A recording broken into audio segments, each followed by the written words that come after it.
Você está exausto, como se estivesse carregando o mundo nas suas costas? Você acredita que precisa compreender mais sobre a palavra de Deus e ter certeza que não está sendo enganado por todos esses ventos de doutrina que sopram por aí hoje? Falsos mestres, falsos pregadores, falsos profetas que, em vez de pregar a palavra de Deus, a Bíblia Sagrada, ficam lá usando um monte de frase de efeito, prometendo mundos e fundos. Palavras que alimentam o ego, mas não te levam realmente para um verdadeiro encontro com Deus, para o íntimo com Deus. Misturam coisa do mundo com igreja. Será que isso tudo está na Bíblia Sagrada? Eu convido você, mais uma vez, a clicar o quê? No botão que apareceu aqui e conhecer o nosso programa de teologia. Deus abençoe sua vida. Agora uma questão que é a que mais me deixa assim, que eu fico pensando.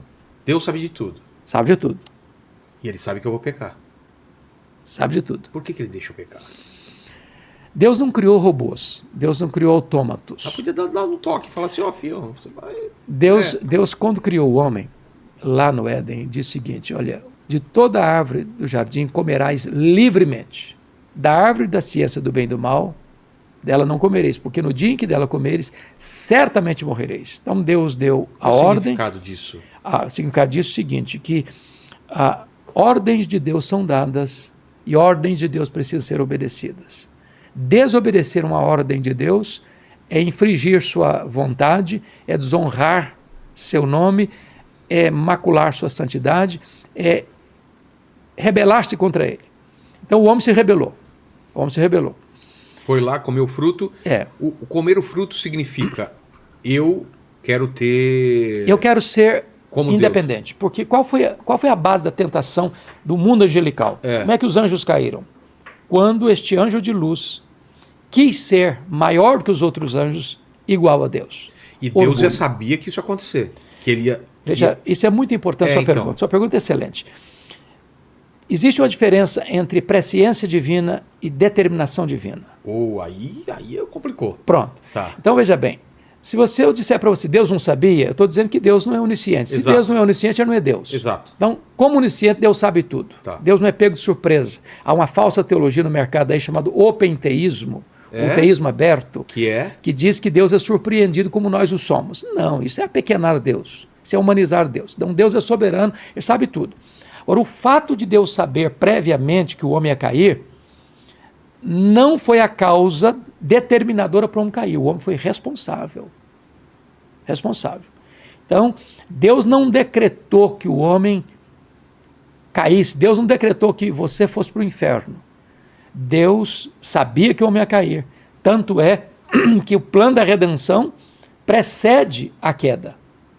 Está lá em Apocalipse 13, 8, esse livro que eu te dei. Está escrito o seguinte, que o Cordeiro foi morto antes da fundação do mundo. No plano eterno de Deus, Vilela, tudo está determinado. Deus sabe de todas as coisas.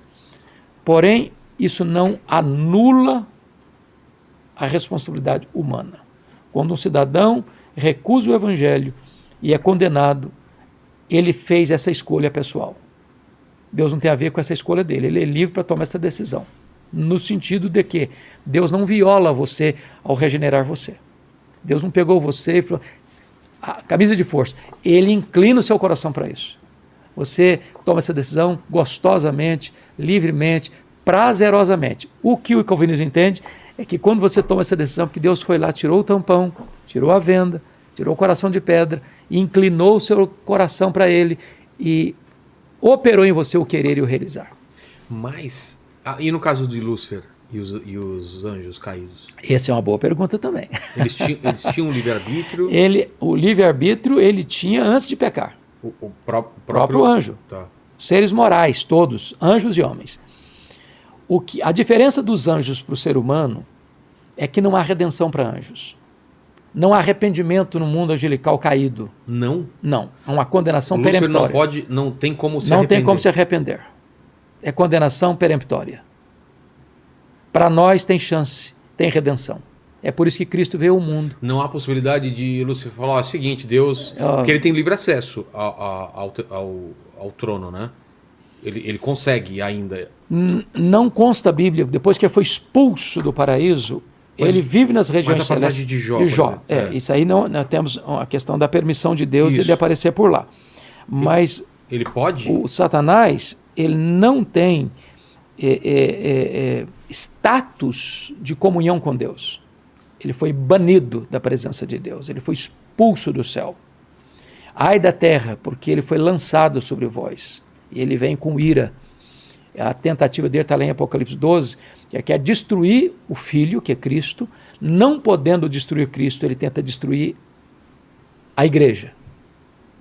Ele tenta destruir a igreja. E essa é a grande saga da história, né? É a perseguição do dragão e seus agentes contra o povo de Deus ao longo dos milênios. Então, não há possibilidade mesmo que se ele falar, me arrependi, não, Satanás não se arrepende. Não há arrependimento para demônios, não há salvação para demônios.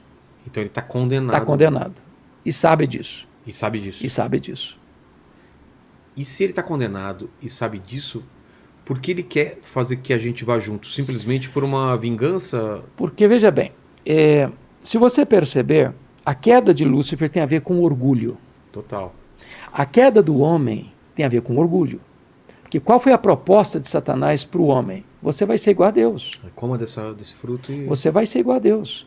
O homem, sendo a melhor das criaturas, estando num paraíso, tendo plena comunhão com Deus, sendo criado perfeito, colocado no lugar perfeito, tendo perfeita comunhão com Deus, Satanás conseguiu botar na mente dele que ele era um injustiçado de viver num paraíso, que ele tinha potencial para mais. Ele era imortal. Ele queria mais ser igual a Deus. Mas ele não morria. Não morria. A morte é fruto do pecado. O salário do pecado é a morte. E por que Deus colocou a morte no ser humano? Porque essa foi a sentença. No dia em que dela comeres, certamente morrereis. E aí você faça a seguinte pergunta: mas ele não morreu. Não morreu. Como assim? Então tem 3 tipos de morte. A palavra morte, tanto no hebraico quanto no grego, significa separação. Tá. Então, existe a morte espiritual, existe a morte física, existe a morte eterna. A morte espiritual é essa separação do homem de Deus agora, que pode ser revertida com a conversão. A morte física é a separação da alma do corpo. Tá. Deus que acontece quando a gente morre aqui. Morre aqui. Então, você não é um corpo que tem uma alma, você é uma alma que tem um corpo. Certo. Seu corpo não sobrevive sem a sua alma, mas a sua alma sobrevive sem o seu corpo. E a alma, quando você morre, ela é ligada ao corpo espiritual, ou não? Então, o que acontece? Vamos falar de uma pessoa salva em Cristo Jesus. Quando a pessoa morre, está lá em 2 Coríntios 5,8, morrer é deixar o corpo e habitar com o Senhor. Filipenses 1,23, morrer é partir para estar com Cristo, o que é incomparavelmente melhor. Então, quando um cristão morre, a alma dele é aperfeiçoada e já entra no céu, consciente. O corpo foi feito pó, é pó, volta ao pó. O espírito volta a Deus que o deu. Certo. Então, isso é a morte física. O que é a morte eterna? Ou a segunda morte? É quando esse indivíduo que tinha morte espiritual e durante o período da vida dele, do berço à sepultura, ele não se arrependeu, ele não creu, ele então morre sem chance de arrependimento, que não tem como reverter esse quadro depois da morte. Não tem salvação depois da morte. Não tem missa de 7º dia, não tem reencarnação, não tem qualquer coisa que se possa fazer para alguém que já morreu para reverter.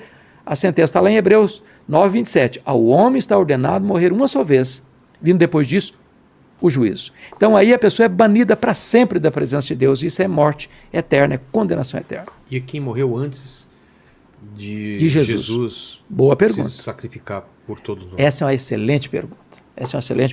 Porque teve uma galera que morreu antes, né? Grande, hein? Muito. Os profetas, né? E tudo mais. Excelente pergunta, Vilela. Veja bem, a Bíblia apresenta Jesus como um único Salvador. Não há salvação em nenhum outro nome, está lá em Atos 4:12. Em nenhum outro nome dado entre os homens pelo qual importa que sejamos salvos. Como é que foram salvos as pessoas que viveram antes de Cristo? Olha, a figura de Cristo é a figura central de todo o Antigo Testamento. Então, eles creram no Cristo que havia de vir, no Cristo da promessa. O Cordeiro. Então, Jesus é a semente da mulher que esmagou a cabeça da serpente. Jesus é o descendente de Abraão, em quem são abençoadas todas as famílias da terra. Jesus é representado pela coluna de nuvem, pela coluna de fogo, representado pelo maná que caía do céu, pela água que brotava da rocha, representado pelo Cordeiro da Páscoa, representado pelo tabernáculo, representado pelo templo, pelas festas, pelos sacrifícios, pelo sábado.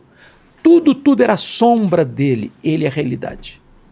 Então, os que viveram antes de Cristo creram no Messias que havia de vir, no Cristo da profecia. Hoje, nós cremos no Cristo da história, no Cristo que já veio, que se encarnou há 2000 anos